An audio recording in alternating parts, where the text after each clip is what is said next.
Good morning, students. Yesterday, we had a discussion about electric field lines, electric force lines. I had mentioned that electric field lines are imaginary lines which are used to visualize electric field, which are used to understand electric field in better way. Basically, electric force lines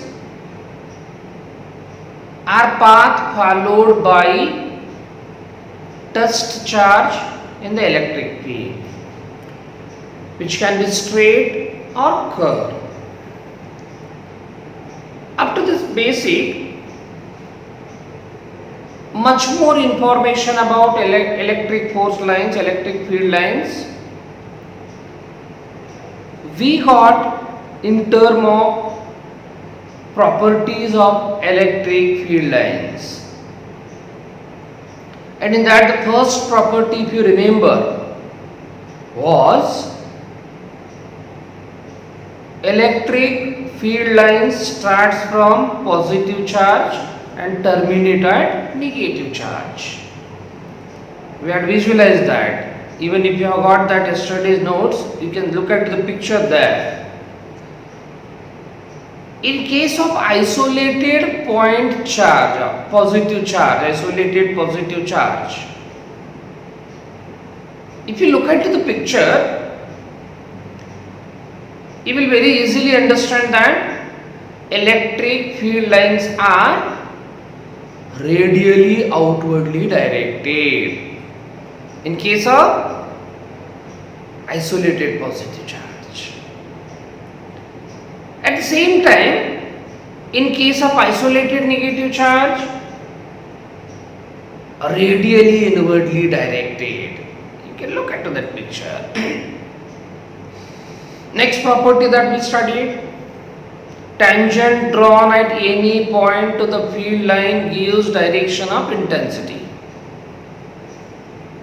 Next to that, two electric field lines can never intersect. And if you remember, you will understand this property going in a reverse way. We began our discussion with assumption that two electric field lines are intersecting, crossing each other. And we could understand what happens when the touch charge or when the charge comes at P, which is a point of intersection. We would see the charge moving simultaneously in two different directions, which is practically not possible. So our assumption was wrong, and so the correct it should not intersect. After that, we visualize the electric field with the help of force lines in case of dipole. And that picture is with you, you can see very clearly there. And in the picture or after that picture, I had made a comment. In case of unlike charges, we find electric force lines longitudinally contracted. So the longitudinal contraction in the field line is to reveal that there is a force of attraction. At the other hand, in case of like charges, we could see that force lines are exerting lateral pressure on each other, and so they are going away. So whenever I see force lines exerting lateral pressure, we mention that the force involved there is the repulsive force. Now from these two picture, one thing you may notice there. What is that? Electric force lines have started from positive charge, dipole particularly, and is going to negative charge. Starting and end is fixed. So I mean, if you look into that, you can visualize, you can see that electric field lines forms continuous open curve. Or open curve I can say, it's not a close. When do I get close? Had it started from positive charge, goes to negative, and again from negative comes back to the positive. This happens in case of magnetic field lines. Magnetic field line starts from north pole, goes to south, and via south comes back to the north only, and that completes the journey of magnetic field line. So there we get closed curves, whereas in case of electric field lines we get open curves. Just to remember. Next property that we had studied about, electric force lines are perpendicular at the place of origin and termination, and I had discussed why it is to be so. If it doesn't happen in that way, we could see that no longer charge on the surface of conductor will be at rest, will keep on moving. So then when I will see the charge on the surface as a static charge, if the field lines are originating or terminating normally, if the electric intensity on the surface is normal, getting originated normally or terminating normally, in that case only I would see charge on the surface under static condition. After that, I had also mentioned that the number of electric force lines associated with charge depends on magnitude of charge. More the magnitude, more are the force lines. And even same thing I had brought to your notice. I had taken in case of unlike charges, one greater, another smaller, and I could see that the number of force lines associated with those charges I had shown in the figure are different. So simply to remember, number of force lines associated with any charge depends on its magnitude. Of course, even the media has a role to play in which the charges, accordingly you get number of force lines associated. After that, we had also discussion about crowded the force lines, stronger is field. Rarefied the force lines, weaker is the field, you can say. And even with the help of figure, I had shown you, if the force lines are drawn equidistant and parallel, that is to represent uniform electric field. Whereas on the other hand, not parallel but equidistant, non-uniform. Parallel but not equidistant, non-uniform. So all this kind of representation we had done yesterday. Now one more property you can add on to the yesterday's discussion. Electric force lines do not enter in the conductor, and reason is very simple to understand. For your information, inside the conductor we get zero electric field. Why? How? We should understand. With the help of one important fundamental law which I am going to deal with in a coming classes, we can understand that inside the conductor field is zero. Now when I mention that inside the conductor field is zero, purpose of drawing the force lines is to visualize the electric field. If electric field itself is not there, there is no question of having visualization of field. There is no question of drawing the force lines there. So in case of conductor, irrespective of its geometry, we will arrive to the result that inside the conductor field is zero. Because of that, electric force lines do not enter inside the conductor. Now, based on all this information, there has been a question oftenly asked in the competitive exam. Altogether, few of the properties will guide you to just deal with this question. See, my main focus is to understand the theory particularly now. Okay, so once this is done, because the students which I am dealing is right from top to last section also. So I have to have a balance that. So I am avoiding many more things from the competitive examinations right now at present. Once you are well adjusted with everything, the system is new, the mode of teaching is new. Once you are adjusted with all these things and get a confidence that even physics also you can understand. Because most of the students have physics phobia. Physics and the barala one tara like phobia they have got. So my aim, my intention first is to erase your physics phobia. My first step by making you thorough in the conceptual understanding with the basics. And once we are done with that, gradually I can take you even to the competitive examinations also. Okay, so you may feel higher section student, sir is only going with theory. The need or the intention is to make everybody comfortable first, and once that is done, I can take you to whatever depth you want. Okay, so I was talking that the property which I just mentioned, what is that? Electric force lines do not enter in the conductor. Reason I have told you. Inside the conductor field is 0. With that information, suppose I have this conductor, and with respect to this conductor, some force lines I am drawing. With respect to this conductor, some force lines I am drawing.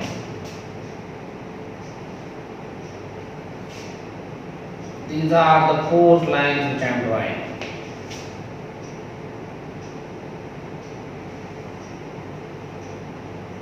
Okay, like force line 1 I have got, 2 and 3. Now, which of the force lines represent correctly in case of conductor?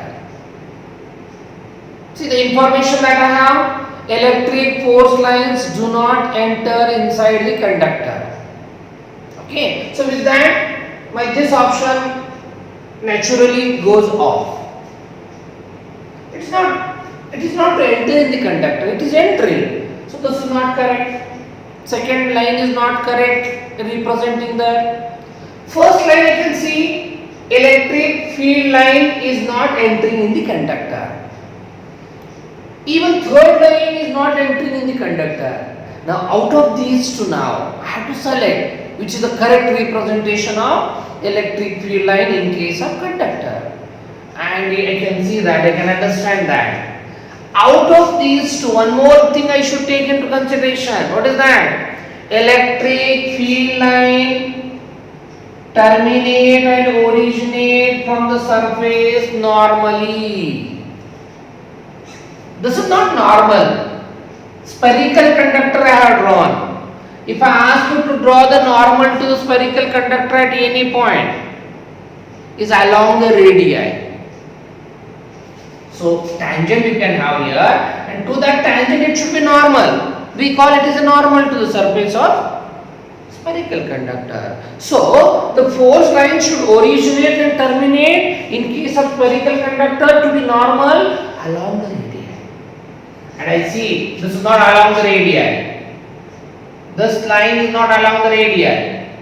But whereas I can see here it is along the radius. It is getting originated along the radius. So my correct option, my correct representation to the electric field line is by the line 3.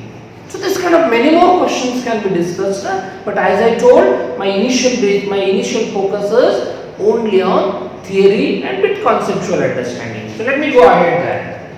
So after understanding all the details about electric field lines, today we will go ahead to understand an important concept, and it is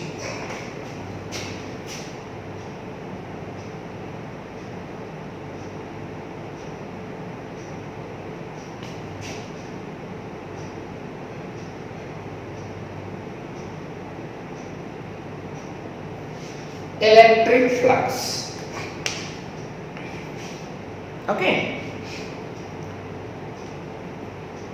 The word electric is familiar to us. The new word which we find there is a flux. The word flux has its origin in a Latin language. It's derived from the Latin word, and the Latin word is fury. You can say fury.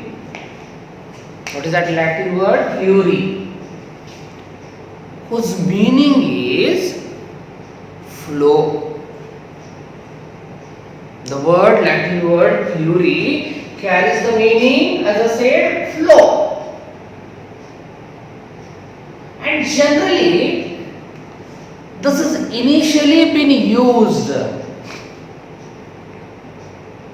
in the fluid dynamics, where we will have the flow of fluid, and to deal with such flow of the fluid, the word flux has been introduced. And what's the meaning of that flux to be taken? Whenever I have flow of something, while dealing with that flow of something, we come across the word flux. Like water flux. If water is flowing through the pipe, I can talk about water flux. Liquid flux. If I have even heat flowing through the conductor, I can talk about heat flux. So the word flux is to deal with flow, I can say. Now when I am using it in case of electric field as electric flux, remember children, as such, while using it with electric field, nothing flows. Then do we use the word flux, and that is because of a simple reason. Say I have certain surface where force lines are associated. So force lines are coming out of the surface. There I can see as if force lines are flowing out or flowing in. Nothing flows there. But you can visualize it that way, and accordingly we make use of the word flux, you can say. So to be understood in a simpler way, flux is the word to deal with flow of something. Now let me take you ahead. What actually mean by electric flux? And children, before I go to this discussion about electric flux, one interesting thing and important thing I should mention you. Whenever I am dealing with any flux, area while dealing with flux need to be taken as a vector quantity. Sounds something funny, because till now whatever we have a knowledge about area is a scalar quantity, we say, where we will have to only talk about its magnitude. We never talk about direction of the area, and talking direction also sounds funny, as I said. But remember, there are situations, and particularly while dealing with any kind of flux, area to be treated as a vector. Important. What I said? While dealing with flux, area to be treated as a vector quantity. Now let me understand why it is so. Say I am dealing with water flux. I have certain pipe. I have a pipe. Through this pipe, I am going to have water flux. Say I have water coming out of this pipe. A rate of outletting of the volume of water through that pipe I am dealing. What I am dealing with, let's say dV by dt I am dealing, where V I am using for volume, dV by dt, and a volume rate of outletting of water. Okay, So while working out this volume rate of outletting of the water, I have to take this volume, what the velocity of the water coming out into consideration. Say velocity of the water is v. So this much distance it travels in a forward direction or comes out in a time 1 second. So this is like S by T I am writing. T is 1. In that case distance traveled you can say, or the length covered in the pipe or coming out of the pipe into cross-sectional area of the pipe. Into cross-sectional area of the pipe I have written. So what does this gives me? Volume rate of flow of water. Volume rate of flow of water. Now while dealing with this, I would like to talk how is the water flux. In case if I hold this pipe in this pattern, I can count that water flux and keep ready. Whereas second case, in a second scenario, I will do like this. Notice, what I am going to do is this one.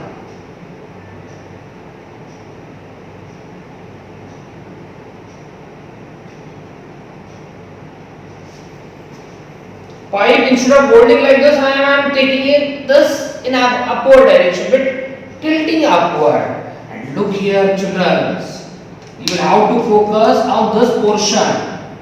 This is the area that I am dealing here, area. This is the area that I am dealing over here. Again, I can just have a note about water flux here, a rate of flow of water here. And one more situation that I would like to visualize. I am going to hold the pipe in this way.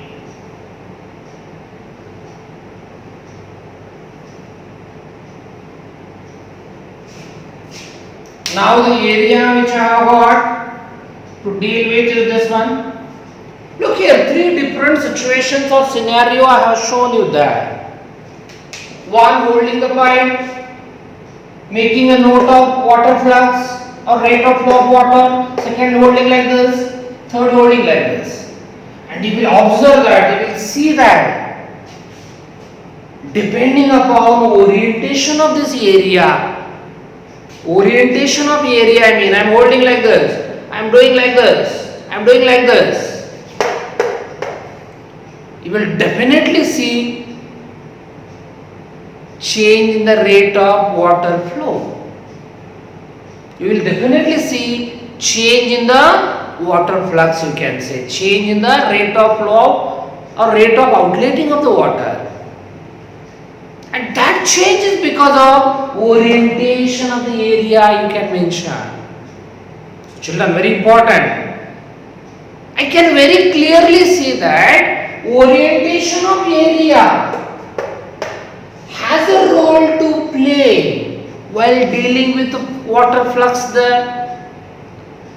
And whenever a situation or scenario is like this, area to be regarded as a vector quantity. So the point is, when do you refer area as a vector? Whenever orientation of area will affect to some physical quantities, will affect to the flow, I would say better, will affect to the flow, then I will have to deal area as a vector quantity.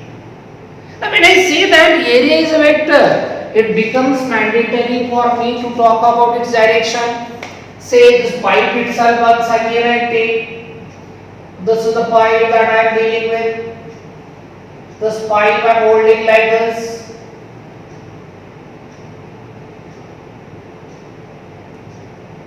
Now my focus is on this area. And I just said, orientation of this area having an impact on water flux or flux.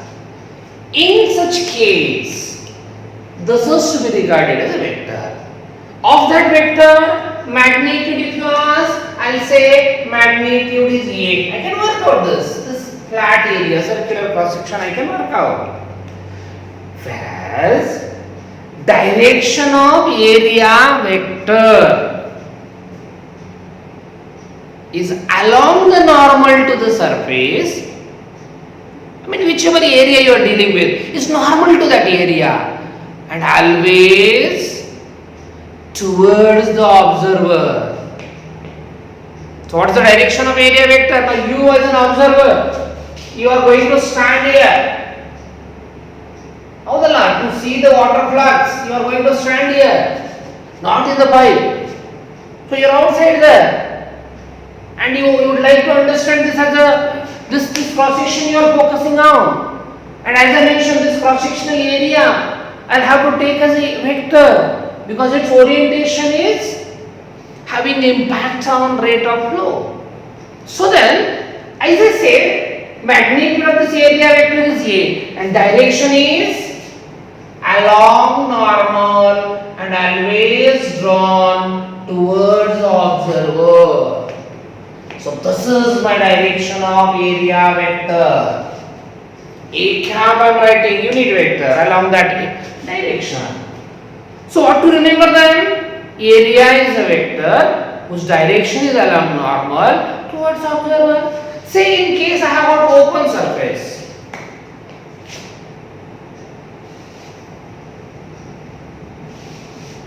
I have a situation like this. Note it.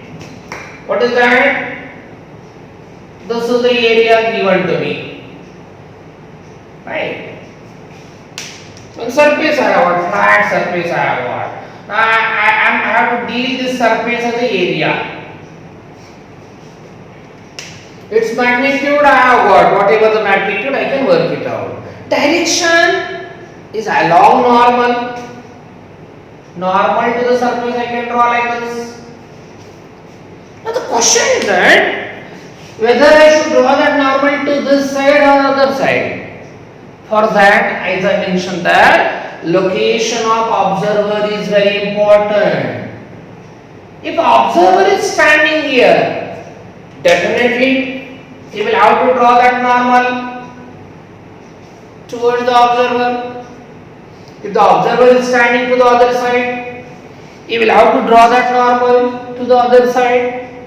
So the point is that area vector always is along normal to the surface directed towards observer.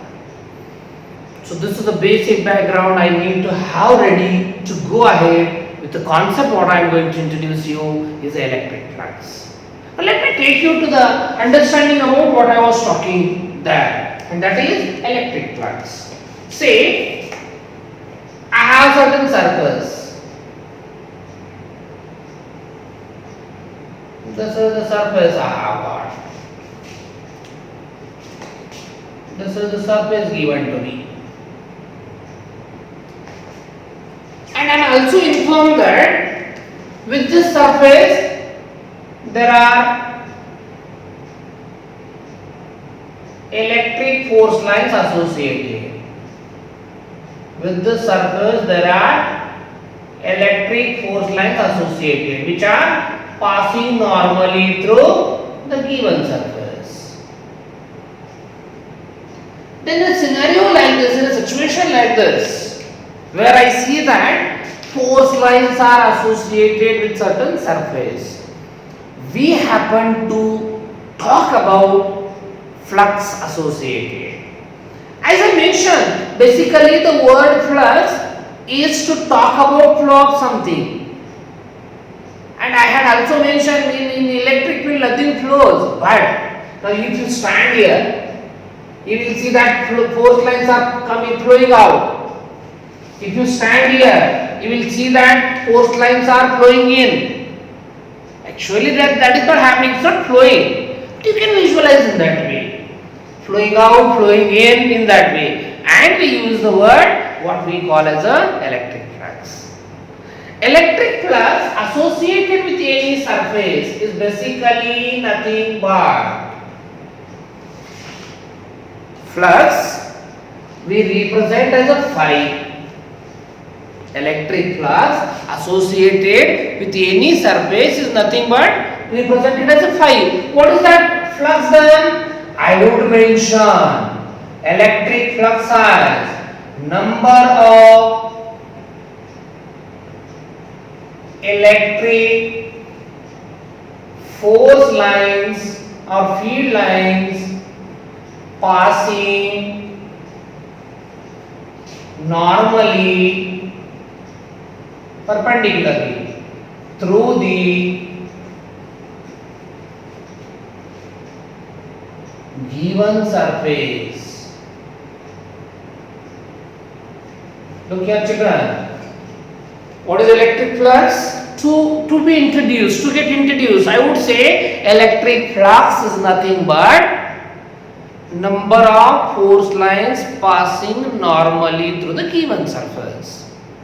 Which I can have account of that, like how many force lines are there passing normally. That account gives me what I call as a electric flux. But that is not the definition which I will be comfortable to go ahead. So to have mathematical definition, quantitative definition, this is qualitative, like you can say. To have a quantitative definition, I need to bring to your notice one more important thing. And what is that? Same figure I use. Say I have got a surface whose area is A. This is the area, I can say, surface area. Through that surface, let me say some n force lines are passing normally. And that n number of force lines passing normally itself we have called as phi. For your information, if I know the number of force lines passing through the given surface, what I need to do is that I can think of calculating number of force lines passing through the unit surface of that given whole surface. Instead of focusing on how many force lines are through whole surface, my focus is over the unit surface now. Unit area. And if I ask you to calculate that number of force lines through the unit area with this information, what do you do?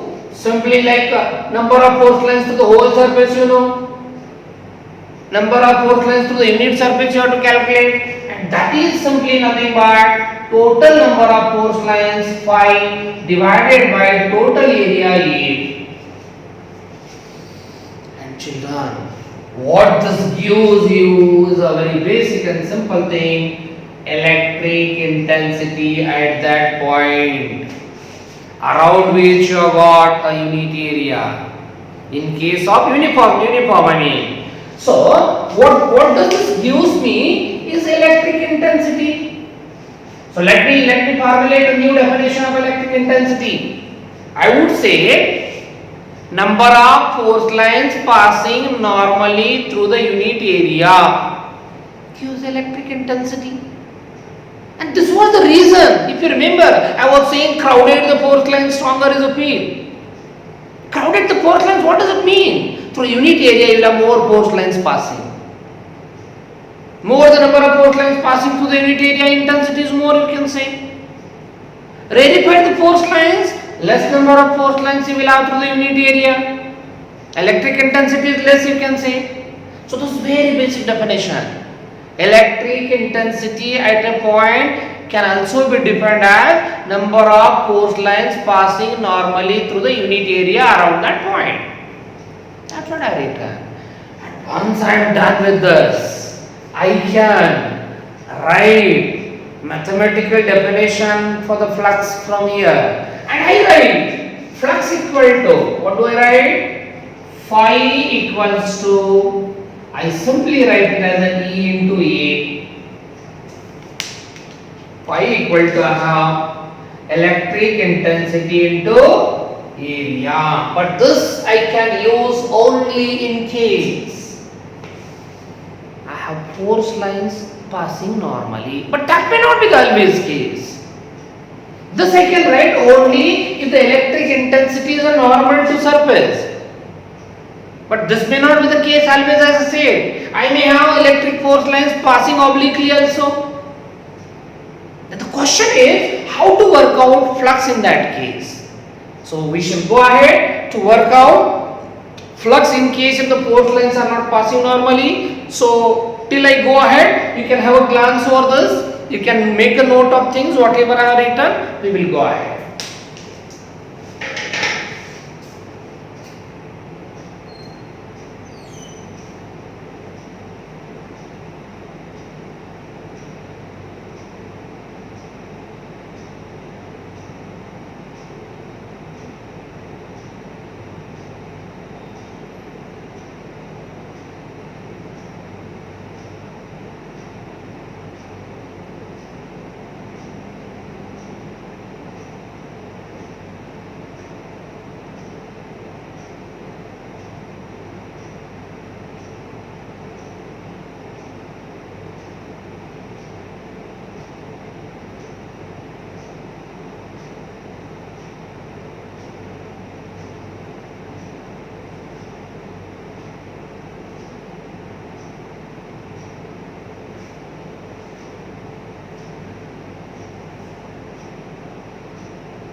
Okay, students. So let's go ahead.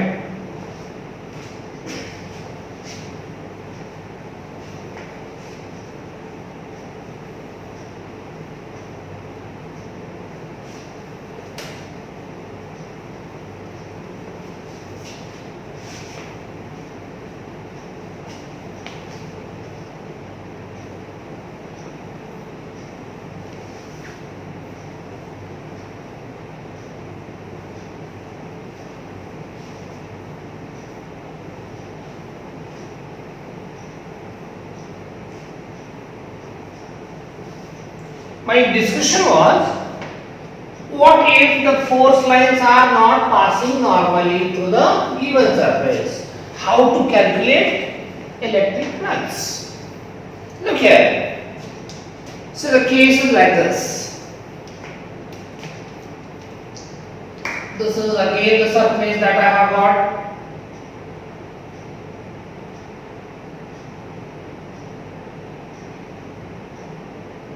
Okay,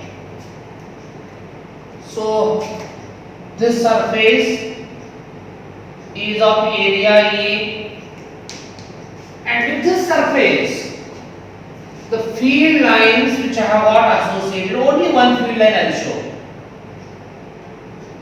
I mean only electric intensity I am showing line.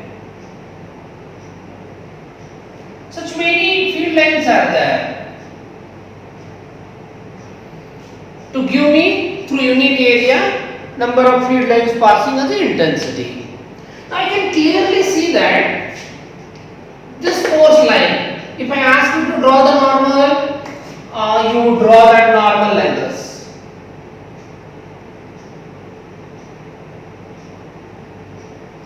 What is this? Area vector. You being an observer here. This is the area vector.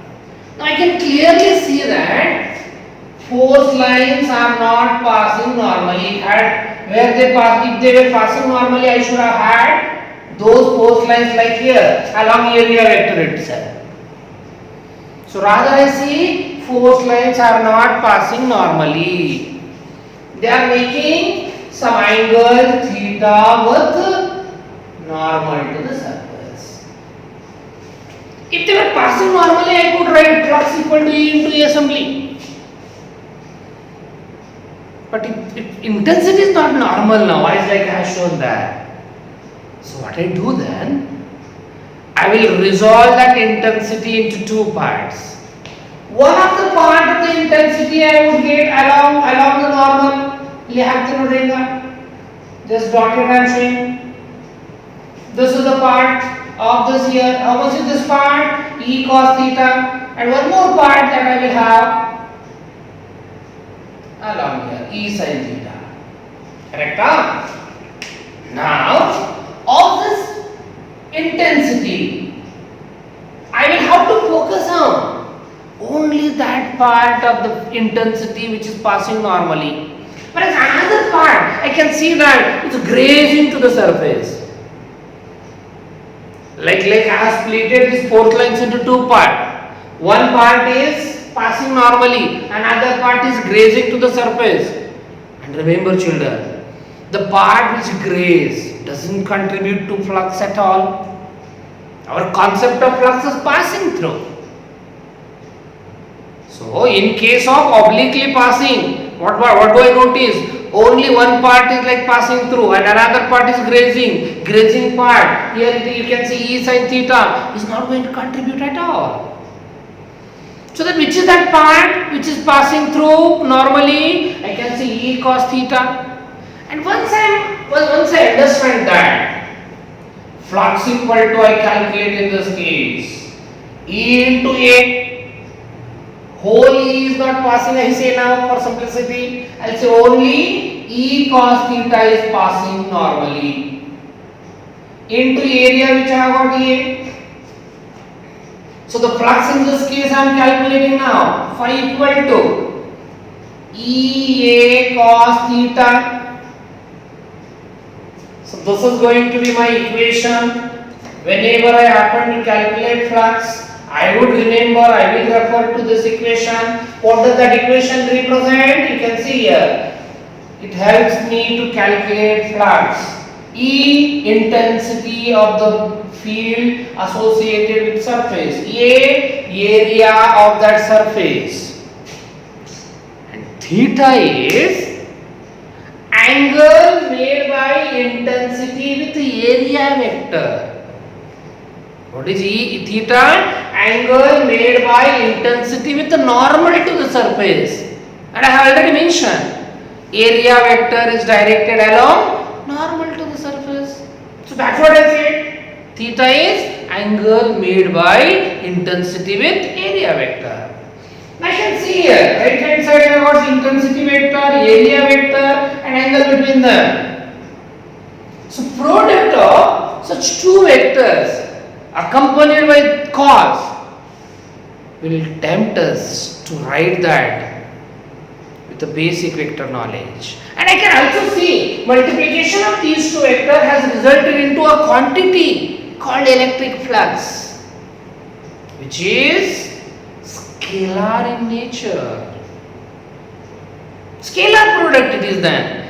Dot product it is then. So I can write this equation even in the dot product form. And I get phi equal to vector E dot vector A.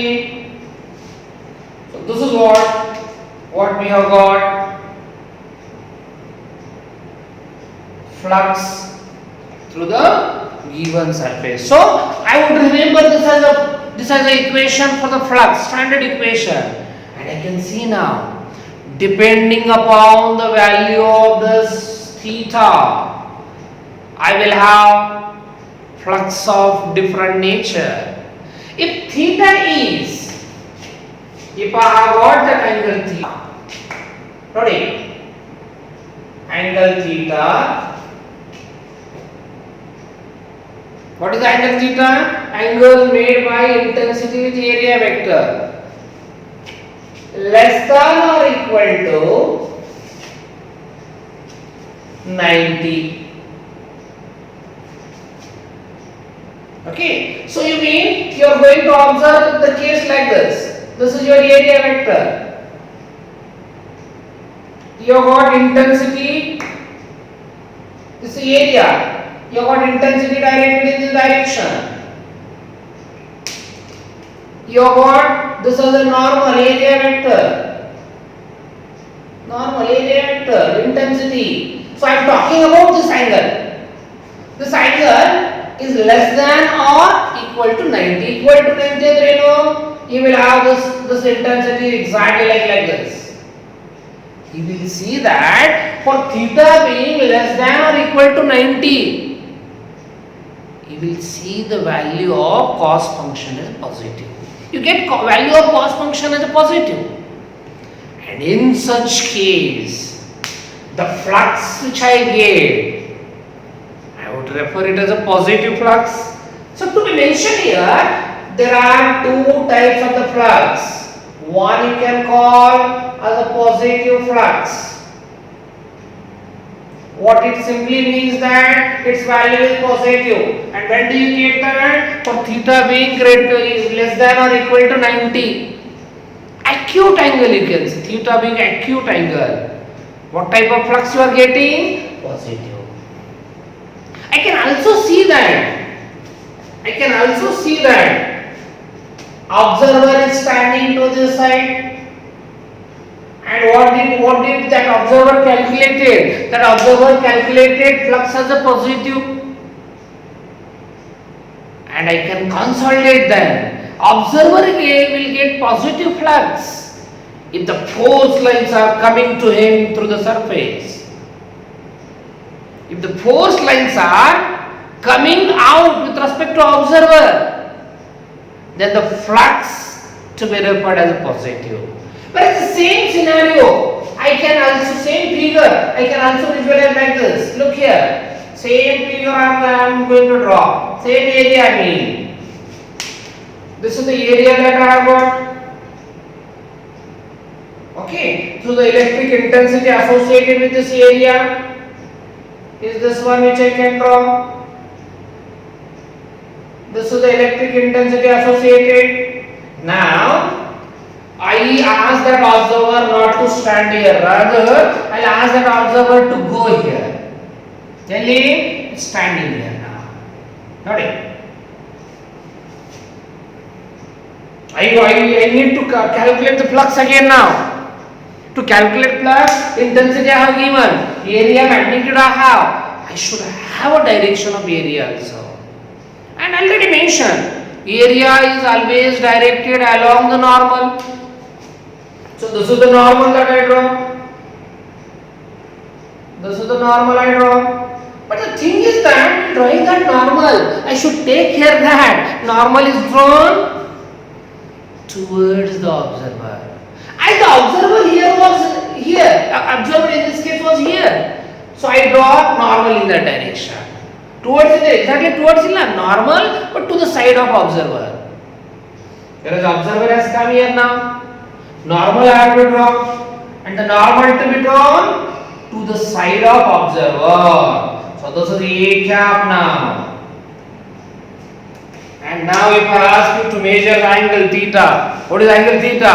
Angle made by intensity with area vector. And that I can measure in the present case, angle made by a intensity with area vector is this one. ಇಲ್ಲಿ measure ಮಾಡಬೇಡ್ರಿ ಈಗ direction of area is this one, so you have to measure this angle, and clearly you can see in this case, in the second case you can clearly see that the angle theta which you are going to get here is greater than 90, and such angle which is greater than 90 we call as obtuse angle. For theta being obtuse angle, cos values I get minus. So the flux which I get here in the present case, same situation as only position of observer I changed, theta changed. So the flux you are going to get here in accordance with this relation, for theta being obtuse, the flux which you get is called negative flux. So remember children that there are two types of the flux I would say now. One is called positive flux, another is called negative flux. Okay, so in case of flux getting negative, again I can talk with respect to observer. So what do the observer see in this case?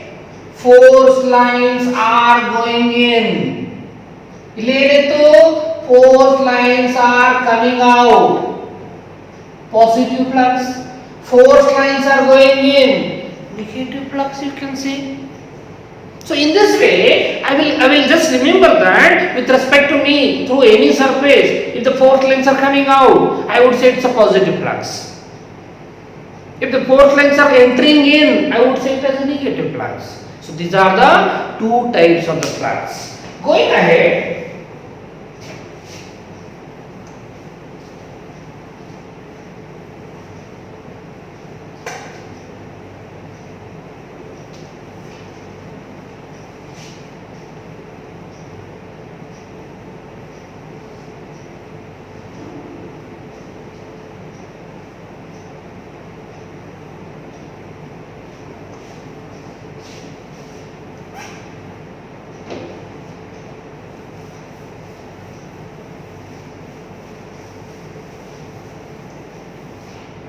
okay, so after understanding the types of flux,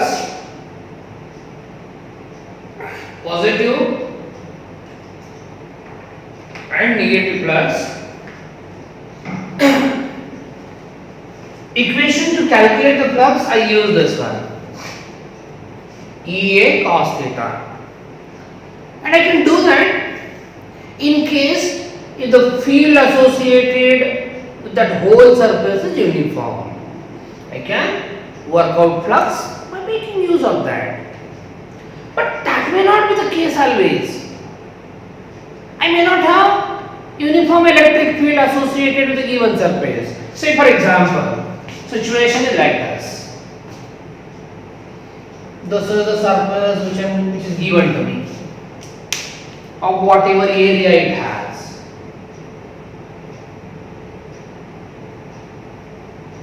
Okay. And the field associated with this surface, like at one of the point, if I am asked, this is the field I have got, like E1 I say. If I am asked to deal with field over here, this is the direction of field, E2. The field over here is E3 and such many more. The field over here is E4. The field over here is E5. So from point to point, either magnitude of the field is different or direction of the field is different or both of them are different. So I mean, with this surface, the field which I have got associated is non-uniform electric field. When I say it is a non-uniform electric field, then I will have a problem in using this relation. You know, which E should I take? Should I take this E, or which E I should take? To resolve that complexity, to resolve that problem, what we do is that whole area we can divide into elementary areas. The whole area you can divide into elementary like this. And we shall focus on one of the elementary area over there. So the elementary area which I am focusing on is of magnitude ds, I say. ds is not displacement. One of the student had a confusion when I wrote even in this chapter itself in earlier classes. So ds I am writing for small area, small surface area. Okay, so I have divided the whole surface into areas, smaller areas. One such small area I am focusing on ds. Very small. How small? Infinitesimally small, you can say. What is the benefit of doing so? Of course, over this area also, I may have variation in the electric field. Direction wise agbodu or magnitude wise, I will have a variation. But the only benefit, this being very small, that variation can be neglected. And I can assume that over the small area, the field which I have got is uniform. And once I get that field is uniform, I can calculate flux through that small portion, d phi I would say. How much is the flux? D phi. And that I get. Suppose, if this is the electric intensity, whereas the area vector I have got here, which is this area vector, ds cap you can say, making some angle, and by taking all that into consideration, d phi small flux through this area, I write it as vector E dot vector ds.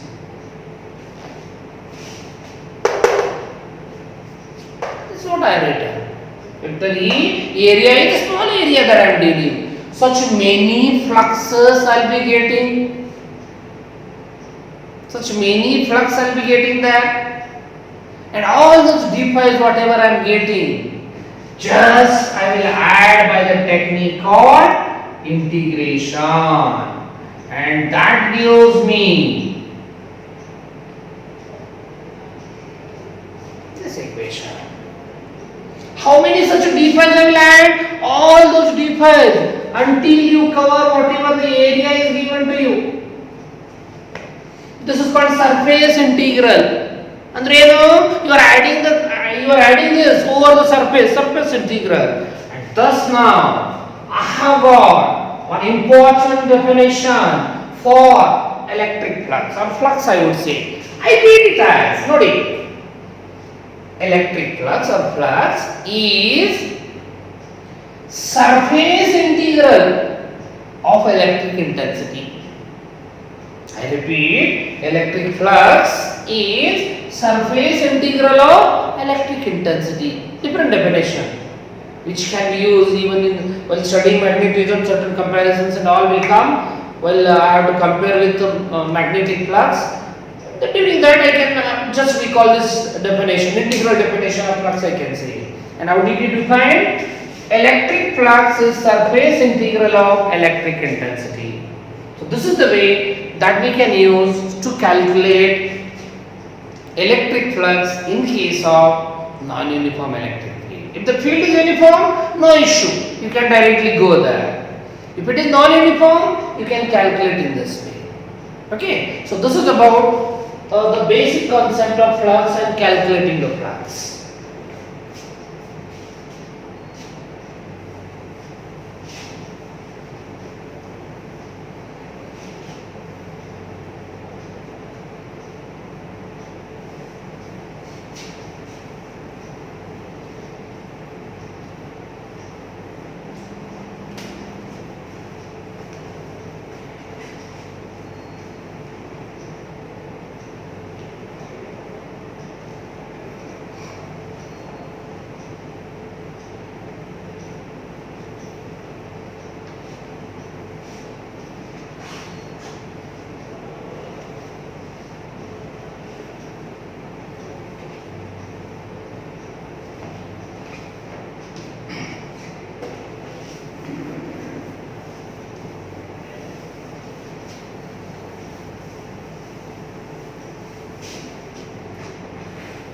Okay, so until now what we were discussing is all about electric field.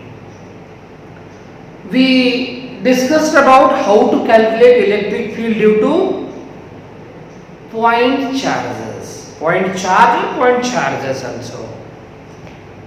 And I had also mentioned, but basic of course, how to calculate electric field due to continuous charge also.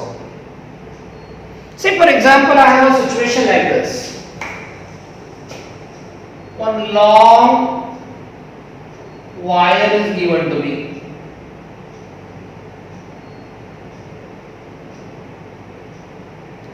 Very long wire.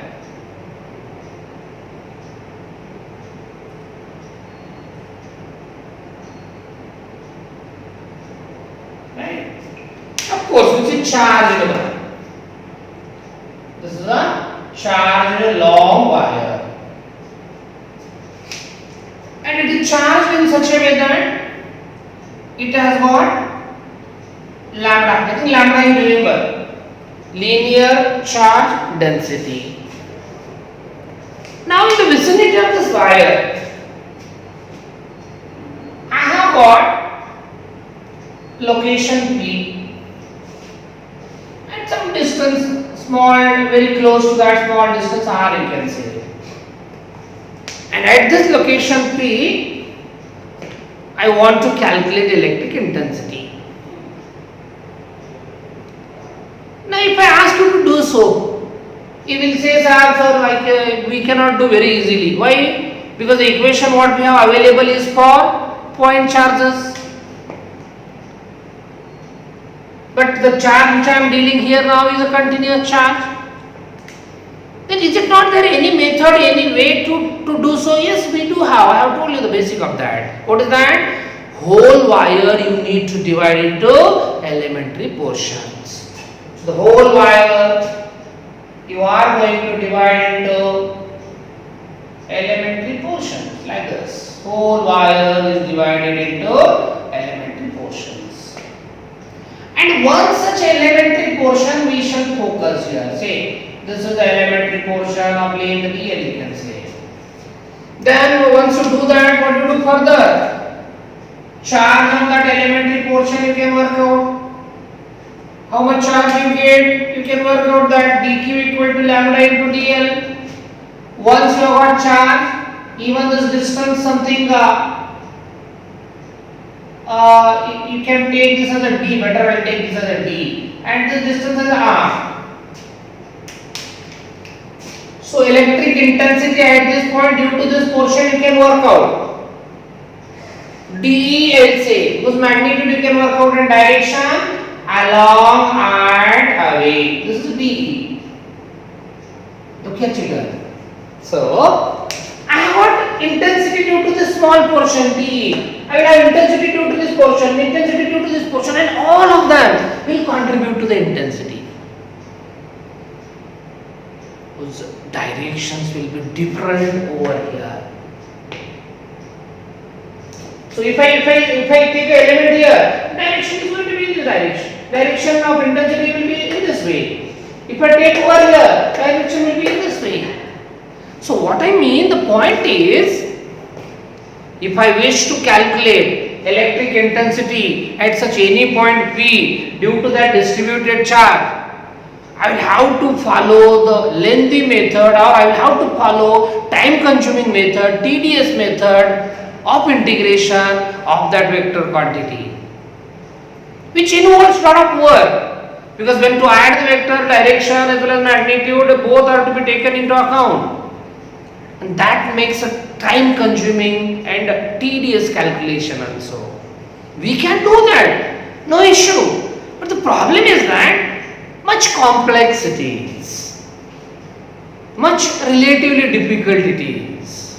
So in order to address this complexity, in order to address this difficulty of calculating electric intensity due to distributed charge, in electrostatic there is one fundamental law introduced to deal scenario like this in a simpler way, to deal the situation like this in a easy way, easy pattern. And that law, fundamental law, which we are going to study to deal the situation like this, to avoid the complexity and get the electric intensity due to such continuous charge, distributed charge in a simpler way. And the law is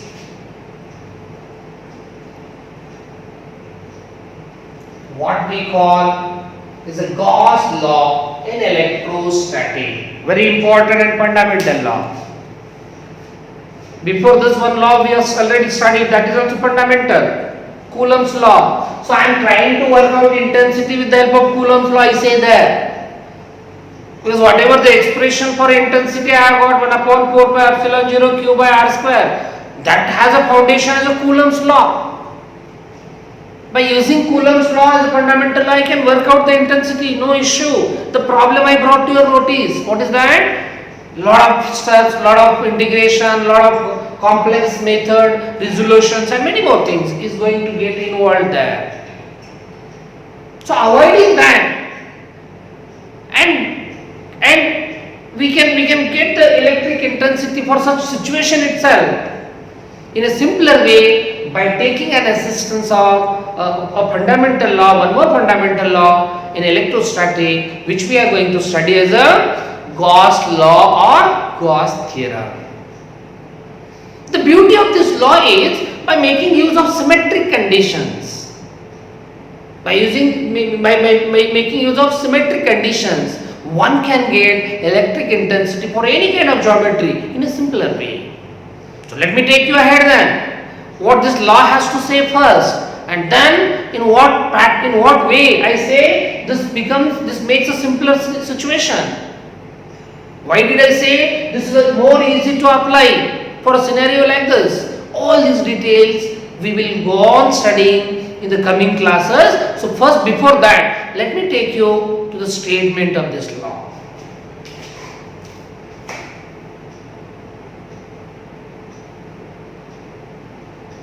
I sense to state it is very easy.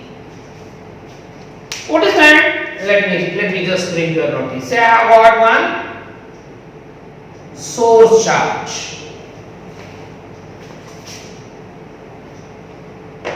I have a charge, source charge Q.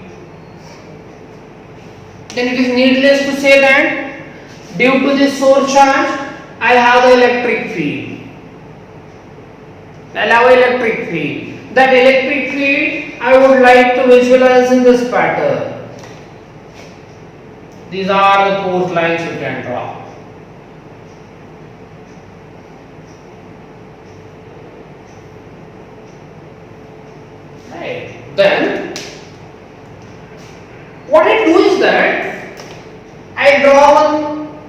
surface which encloses this charge. So I have this as a surface. How is that surface? Enclosing the charge Q. Now you can see that electric field of the charge is associated with the surface which I have drawn there. I can see that electric force lines are coming out of the surface which I have drawn there. So I simply mean that I have got a flux associated with that surface. And what Gauss has observed, studied, and consequently mentioned as a statement of his law. His observation was that the flux associated with any closed surface, I like here I have got only one charge I have right now. He noticed that, he observed that flux associated with any such closed surface is 1 upon epsilon 0 times the net charge enclosed in that surface. Very simple but very important statement. How do I state? The flux associated with any closed surface is 1 upon epsilon 0 times the charge enclosed in that surface. Right now I have only one charge, so I have written in that way. In case, had I got many charges, I would write the same law in this way. How is that? Summation of all those charges I'll write. Like a Q1, Q2, Q3. By taking their nature into account, identity property, I'll have to add them. Divided by epsilon naught. In case the charge is the air or vacuum, epsilon naught. If the charge is in the media other than air or vacuum, then you will have K accompanied there, where K is called dielectric constant. And thus now, I have got this as a statement for Gauss law. What does it state? Flux associated with any closed surface is 1 upon epsilon 0 times the charge enclosed by that surface. Important. So I have been reminded about the time. We shall stop here and many more things in the tomorrow's class. In regard with the Gauss theorem, Gauss law, we shall see how this Gauss law can be applied to the charge conductor of different geometry to calculate the electric intensity. So we shall see you once again tomorrow. So till then, goodbye.